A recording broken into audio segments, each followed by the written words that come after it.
Aleluia. Aleluia. Graça e a paz, Senhor Jesus. Amém, irmãos? Que bom que você está aqui. Amém? Não sei se você já deu um sorriso e a pessoa está do seu lado. Fala, que bom que você está aqui. Fala para ele, sorria. Porque a nossa casa, a casa de Deus, pode falar, a casa de Deus, é a casa da alegria. É verdade, é verdade. Hoje eu quero compartilhar com você sobre isso. E eu me lembro quando as minhas filhas eram menores, bem menores, diga-se de passagem, mas bem menores mesmo, né? Isso passa tão rápido. Ah, irmãos, vocês irmãos viram minha bota nova, né? Bonita, novo modelo aqui, amém? Só um pequeno probleminha no tornozelo, mas essa semana está passando, tá bom? Você está vendo aqui como disse um pastor amigo meu lá em São Paulo. Estou mudando de assunto já, né? Mas eu volto rapidinho na história da alegria, tá bom? É porque eu lembrei da bota. É hora raso, hora fundo, hora raso, hora fundo. Já viu alguém andando assim, hora raso, hora fundo, né? Então parece que... meu Deus, é que eu estava com um grupo de pastores em São Paulo essa semana. Cheguei hoje, né? Hoje, literalmente hoje, né? No meio da madrugada. Mas voltando aqui à história da minha casa, que com certeza é a história da casa do Senhor. Eu me lembro quando as minhas filhas, né? São duas garotas, né? Duas mulheres agora, mas eram duas menininhas na época. E todas as vezes que eu percebia que elas estavam ali se amargurando, ficando infelizes com alguma coisa, irritadas, aí o que eu falava para elas? Seria até bom, de repente, cadê? A Isabela está ali, a Sara está onde, Isabela? Está lá em cima? Pois é, não vou fazer isso com você, não. Tive uma ideia aqui, mas não vou fazer, não. Ela já está olhando ali, obrigado, já agradeceu. Que aí eu falava para ela, minha filha, sorria, porque a nossa casa é a casa da alegria. Então, elas ouviram isso durante muitos anos lá em casa. Então, né, e tinha outra, era quase um mantra, né, vamos assim dizer, uma declaração que a gente fazia frequentemente, quando elas estavam irritadas também. Aí elas todas nervosas e tudo, e querendo bater em tudo e todos, quebrar tudo. Aí eu falava para ela, vamos lá, minha filha, respira e responda junto com o papai, logo após o papai. Eu controlo a minha alma, eu domino as minhas emoções e eu sou feliz. Gostou? Vou falar de novo, que de repente você pode aplicar na sua casa, tá bom? Eu fui falando, eu estou olhando para a Isabela ali atrás, ela foi falando direitinho, não esqueceu? Não esquece, né? Então, eu controlo a minha alma, eu domino as minhas emoções e eu sou feliz. Aleluia. Amém? Quem gostou? Amém? Mas o que mais se falava era, sorria, nossa casa é a casa da alegria. Eu quero compartilhar com você sobre alegria. E eu quero começar lendo um texto, apenas uma introdução do que eu vou dizer. Eu não vou pregar exatamente sobre esse texto, mas é apenas para você ter uma noção do contexto dessa carta que Paulo escreveu, a carta aos Filipenses. Está escrito em Filipenses capítulo 1, verso 1. Por favor. Acho que minha voz ainda está um pouco mais fanhosa, né? Estou saindo aí de uma gripe, alguma coisa está acontecendo. Parece que muita gente, né? Lá em São Paulo também. Meu Deus do céu, né? Impressionante. Conversei com um pastor amigo meu que nem foi nessa reunião lá em São Paulo, pastor lá da nossa igreja de Vitória do Espírito Santo. Não foi por causa disso, né? E muito... É como se fosse uma gripe muito forte, né? Muito forte. Mas, enfim, não vou nem falar o que pode ser, porque de repente alguém já fica com medo, né? Não vou falar nada, amém? Mas eu estou sarando já, tá bom? Amém? Vamos lá. Filipenses capítulo 1, verso 1. Vamos ler até o verso 7, para que você saiba o lugar de onde Paulo escreveu essa carta. Filipenses capítulo 4, verso 1, está escrito: Paulo e Timóteo, servos de Cristo Jesus, a todos os santos em Cristo Jesus, inclusive bispos e diáconos que vivem em Filipos. Graça e paz a vós outros, da parte de Deus nosso Pai e do Senhor Jesus Cristo. Dou graças ao meu Deus por tudo que recordo de vós, fazendo sempre com alegria súplicas por todos vós em todas as minhas orações, pela vossa cooperação no Evangelho, desde o primeiro dia até agora. Estou plenamente certo que aquele que começou a boa obra em vós há de completá-la até o dia de Cristo Jesus.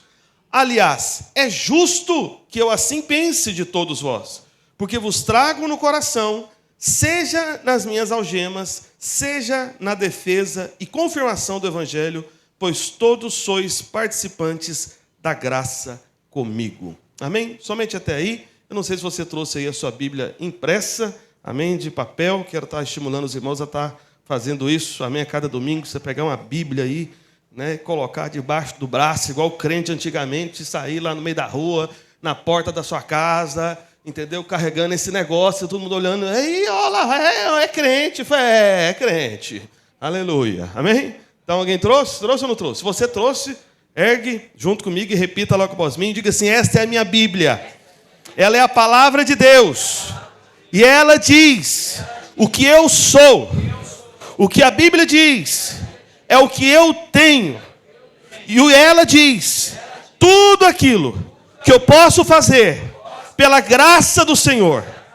E agora, nesse instante, o meu coração está aberto para esta palavra, palavra de Deus, não de homem. A minha mente está alerta, porque eu vou receber a poderosa, transformadora, consoladora, fortalecedora, encorajadora palavra de Deus. Aleluia. Amém? Alguém pode dizer amém? Aleluia. Que bênção. Amém? Eu estava até pensando de fazer algo no futuro, só que eu não sei se eu faço isso, senão depois deixo os irmãos mal acostumados, né? Estava pensando de ir, de repente, nessas empresas. Uma das sedes da Sociedade Bíblica do Brasil é aqui no Recife, né? De repente, comprar uma Bíblia pequenininha, né, e pôr um punhado aqui, porque todo mundo ergue, né, pessoa? Mas aí você perde a oportunidade de comprar a sua também, depois eu fiquei pensando, né? Não sei se é uma boa ideia. Mas, enfim. Veja, eu acabei de ler com você até qual verso, né, do capítulo 1 aí de Filipenses, até o verso 7. Não foi isso? E aí eu vou dar a dica para você que a pista do local de onde Paulo escreveu essa carta aos Filipenses está no verso 7. Tem uma palavra que diz qual era o lugar onde ele estava quando escreveu essa carta. Vamos dar uma olhada ali. Vamos lá, tá na tela aqui, ó. Pode olhar, ou senão na sua Bíblia mesmo, né? Os pastores não podem falar, tá bom? O pastor é proibido. Porque vai que eles descobrem mais fácil, né? Se bem que às vezes eu tenho que perguntar, vai que ele não percebeu também, né? Vamos lá. Vou dar mais uma dica. Cadê? Vou dar mais uma dica. Está na terceira linha aqui da tela. Alguém? Tem uma palavra aí que dá para você entender onde ele estava. Opa! Cadê? Quem falou prisão? Muito obrigado. Aleluia. Prisão. Por que prisão? Qual que é a última palavra da terceira linha aqui? Algemas. Algemas.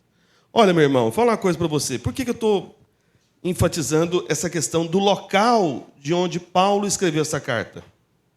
Porque é o seguinte, essa carta de Paulo aos Filipenses, ela é conhecida, você pode pesquisar, isso não é opinião minha, isso é uma opinião antiquíssima, de estudiosos da palavra há séculos, você está me entendendo?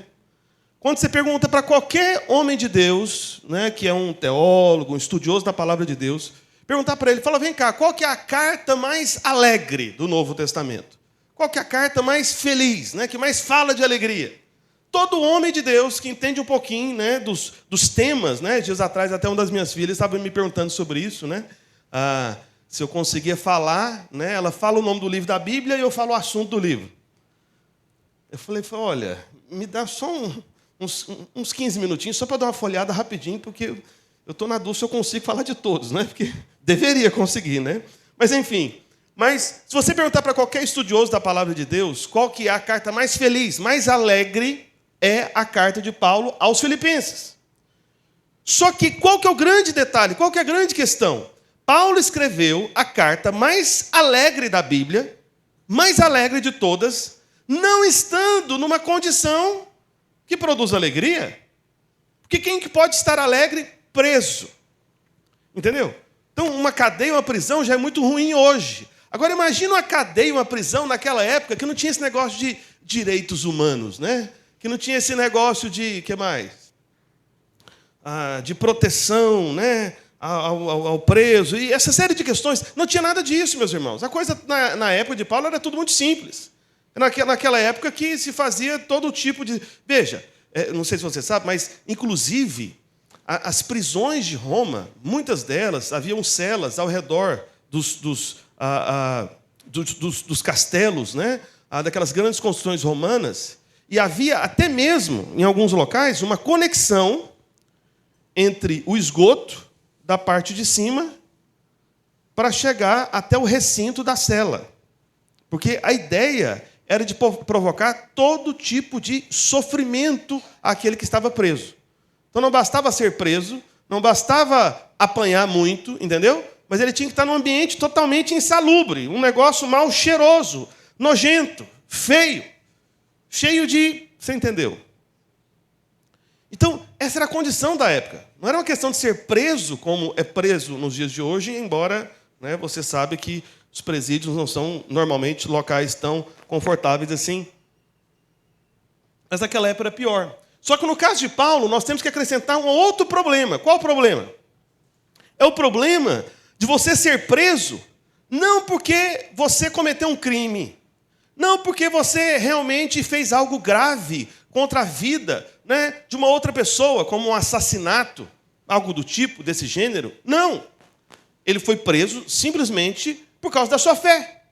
Simplesmente por causa daquilo que ele estava propagando. Entende? Então, veja, ser preso por fazer o que é errado já é ruim. Agora, imagina ser preso por fazer o que deve ser feito até. De maneira extremamente injusta. Um santo homem de Deus preso. Preso. Agora pensa comigo. Né? Eu penso que você que está aqui nesse local é alguém que, de alguma forma, né, o seu coração se conectou, né, às coisas de Deus, né? Mesmo você que esteja nos visitando, mesmo você que talvez esteja aqui e nem entregou sua vida ao Senhor Jesus, ou que está voltando para os caminhos do Senhor, de alguma maneira o Senhor trouxe você para cá. Agora pensa comigo. Imagine você tendo uma vida dedicada a Deus, e nessa dedicação a Deus, você, no meio, no desenrolar da sua vida, chegar ao ponto de ser preso, não cometendo crime, não fazendo nada de errado. É igual eu fico pensando, o pastor Ronaldo estava falando agora há pouco, na época da pandemia, né? E na época da pandemia nós tivemos os anfitriões, né, que permitiram, a gente continuou fazendo algumas reuniões de célula, embora com todos aqueles cuidados, né, que foram recomendados, né, distanciamento, máscara, álcool em gel e toda aquela parafernália, né, que você sabe. E aí eu falei, na época, né, para os líderes, né, também para os pastores, para não constranger ninguém, apenas um anfitrião que se sentisse confortável, seguro e que estivesse seguindo essas recomendações, né, do distanciamento social, né, era a expressão da época. Só que eu fico pensando, já pensou se um líder de célula nosso tivesse sido preso naquela época? Aí, imagina um líder de célula da Videira, de repente me liga, lá da prisão. Pastor Roberto! Imagina, vamos supor que foram presos 2 líderes, tá bom? Para ficar mais fácil aqui a minha história. 2 líderes foram presos. Por quê? Fazendo reunião de célula. Que absurdo! Como que alguém, né, resolveu fazer reunião de célula, agora vai fazer reunião de célula, né? Não é de célula mais não, você vai ver. Aí, 2 líderes foram presos. Aí o primeiro líder me liga, nervoso. Já liga, fala comigo, já gritando já. Pastor Roberto! Eu falei, o que foi? Pois não? Quem fala? Aqui é o líder da sua igreja, pastor. Eu falei, tudo bem, irmão? Você está precisando de alguma ajuda? O que aconteceu? Estou preso! Preso? Uai, irmão. Resolvi fazer reunião de célula da sua igreja. Aí começa e reclama aquela coisa toda, aquela confusão.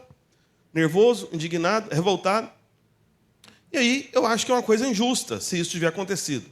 Mas essa é a alegação desse líder, tá bom? Só que aí teve um outro líder que foi preso também. Eu falei que são 2, né? Aí o segundo líder, não foi ele não, tá? É outro. Olha para cá. Aí o segundo líder foi preso. Me liga. Graça e paz multiplicadas, pastor Roberto Coelho. Eu falei, amém, aleluia. Aí, por esse cumprimento, eu já penso, rapaz, isso aí deve ser da videira de Recife, esse irmão. Foi tudo bem, meu irmão? Foi tudo bem, pastor. Você está precisando de alguma coisa, irmão? Como é que eu posso te servir? Eu falei, não, pastor, eu queria dar um testemunho. Foi mesmo um testemunho? Que bênção! O que aconteceu? Né? O Senhor te abençoou de alguma maneira? Pois é, pastor, você acredita que eu estou preso? Foi preso? Ué, irmão, e você tá bem? Eu falei, não, pastor, estou bem. Lembra daquela pregação lá, da alegria e tudo? Não, eu estou alegre, eu estou em paz. Foi sério? Falei, irmão, mas que bênção! Aí eu vou falar que bênção, né? Mas, irmão, mas você foi preso? Aí ele explica toda a história que estava fazendo na reunião de célula. Então, por que eu estou contando essas duas histórias para você? Porque é o seguinte, coisas muito ruins, mas muito ruins mesmo, podem acontecer conosco. Podem acontecer com homens de Deus, com mulheres de Deus. Aconteceu com Paulo, o homem que Deus mais usou no Novo Testamento, estava preso. Só que aí, ele teve como escrever cartas, né? Na verdade, tem um grupo de cartas, né, do Novo Testamento, são as epístolas da prisão, são 4 cartas. Só que essa carta em especial, a carta aos Filipenses, é justamente a carta mais importante desse grupo de cartas e é conhecida como a carta mais alegre do Novo Testamento. Então, como que ele poderia escrever, né, a carta mais alegre no momento que, observando, né, a circunstância que ele estava vivendo, ele poderia dizer que era o momento mais infeliz da vida dele, o momento mais triste da vida dele, o momento mais tribuloso da vida dele, o momento, mais atormentador da vida dele. E veja que justamente nos primeiros versículos, né, ele até fala dessa alegria. Volta aí no verso 4, por favor. Volta lá no 4. Isso. Olha lá. Fazendo sempre com alegria súplicas por todos vós em todas as minhas orações. Percebe? Então, fazendo sempre com alegria, súplicas por todos vós. O sujeito está preso e lá na prisão, nesse cenário horrível, ele está se importando com irmãos e orando pelos outros com alegria. O que é isso? Esse é o Espírito de Cristo. Eu posso te dizer. Sabe, essa expressão, né, Espírito de Cristo, né, é uma expressão também que homens de Deus do passado usaram várias vezes, né, para poder falar várias questões das principais características ou virtudes de Cristo Jesus. E o Espírito de Cristo está justamente ligado a isso também. Como assim o Espírito de Cristo, pastor? É o seguinte, lembre-se, o Senhor Jesus, quando estava na cruz do Calvário, aí tem lá um ladrão, bandido, aquele tinha que estar, para você ver como é que era o crime, era punido naquela época, né? Pegou o ladrão, faz o quê? Crucifica ele, né? Hoje não pode, né? Você sabe, né? Pode não. Ah, é? Meu Deus. Mas qual o Bluetooth? Não está, não. O meu Bluetooth está desligado. Isso é de algum lugar. É que os irmãos estão falando que tem um som saindo aqui de algum outro lugar. Não é do meu, não. Deve ser do Igor. Ou de alguém. Outro dia. É porque... Qual que é o problema? De explicar, né, irmãos? Que no meio da pregação entra essa história, né? O que isso tem a ver, né? É porque na oração aqui no prédio da igreja, a gente conecta o celular nosso, os pastores, na caixa de som, no Bluetooth. Aí estão dizendo que está conectado a algum Bluetooth aí. Então deve ser outro problema. Está subindo alguém aqui toda hora, né? E aí? Aparece o nome aí na tela, você viu aí? Tem uma telinha, né? Mas vamos ver se você estava prestando atenção na pregação mesmo. O que eu estava falando antes de chegar esse negócio, hein?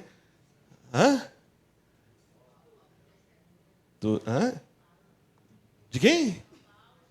Não, mas eu falei um pouquinho mais depois de Paulo. Eu falei de outra pessoa, muito mais importante que Paulo, inclusive. Quem que é? O mais importante de todos.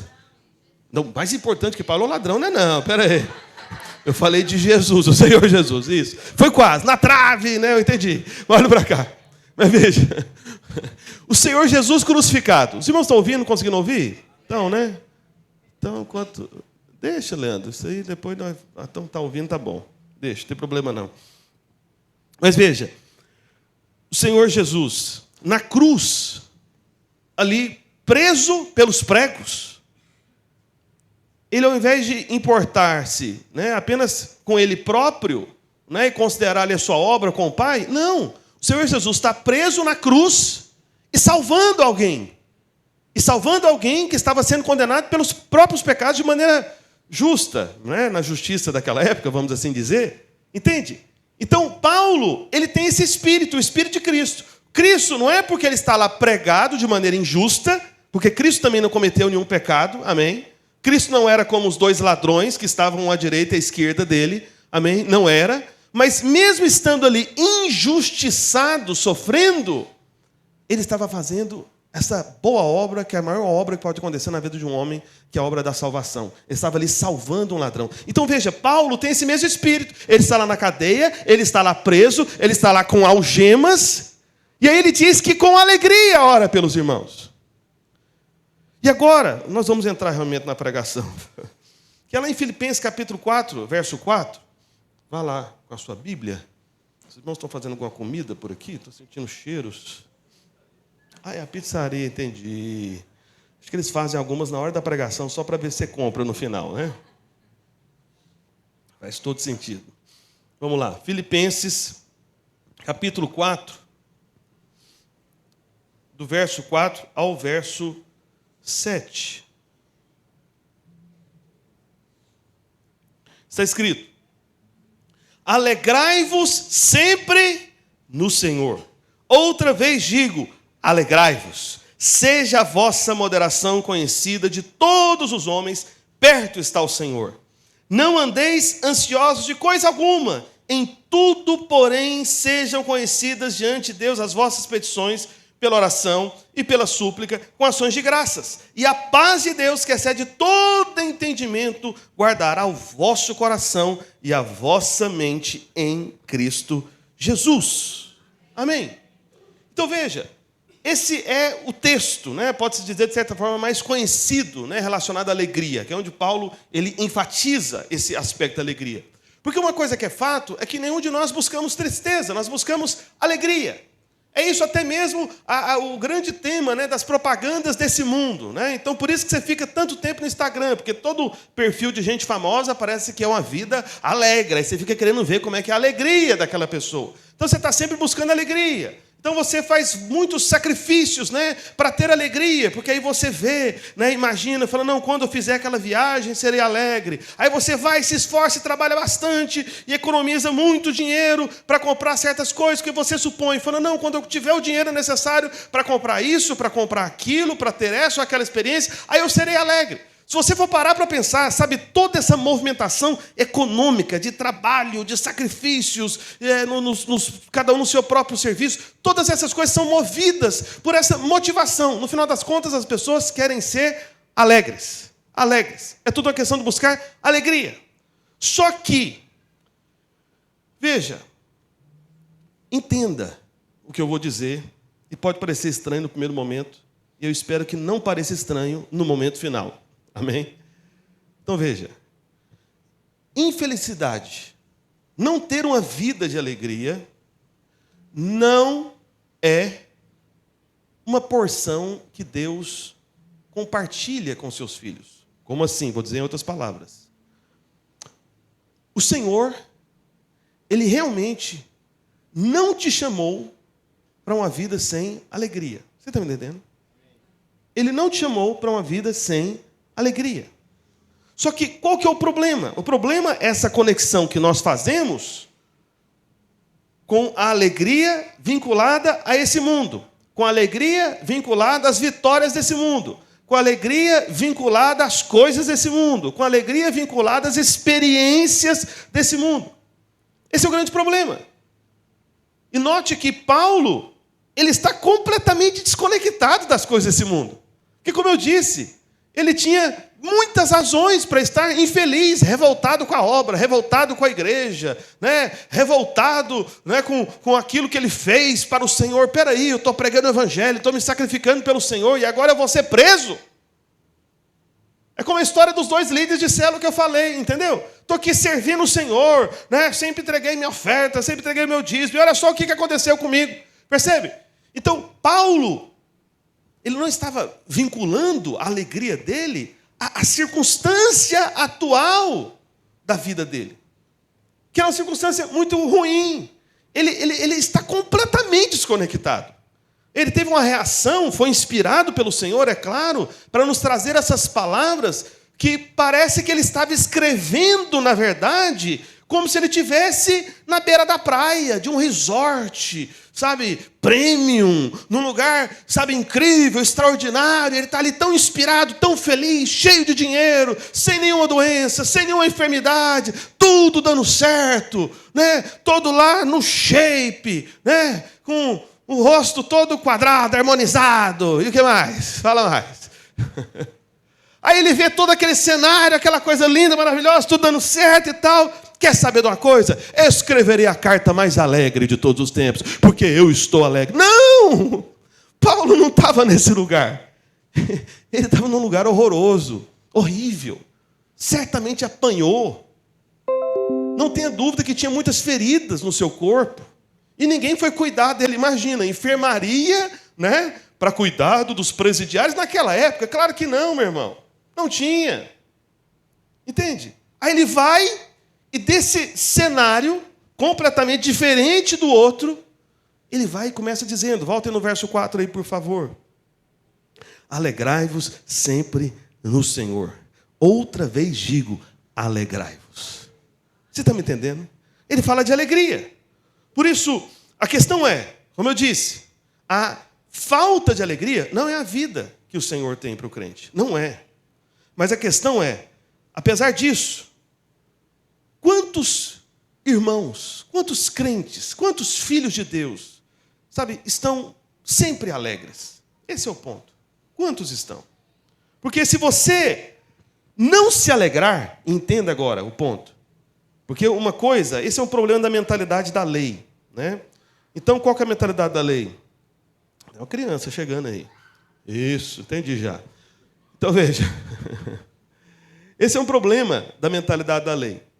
Se alguém perguntar para você rapidamente, veja, isso é até para você saber se você tem mentalidade da lei, tá bom? Olha para cá. Se alguém perguntar para você como deve ser um crente, um filho de Deus, quais são as primeiras coisas que você pensa? Ah, já sei, um crente, filho de Deus, não fuma, não bebe, não isso, não aquilo. Aí fica aquela lista terrível, de um monte de coisa, de leis, de regras. No entanto, se alguém perguntasse para Paulo, entende? Para o Novo Testamento, se alguém perguntasse, sabe, entendendo o Evangelho, a graça de Deus, olha para cá. Como é um filho de Deus? Um crente. A resposta rápida, ou uma das respostas principais é o seguinte: rapaz, eu sei como é que é crente. Eu sei como é que é filho de Deus. Como é que é? Rapaz, alegre. Alegre?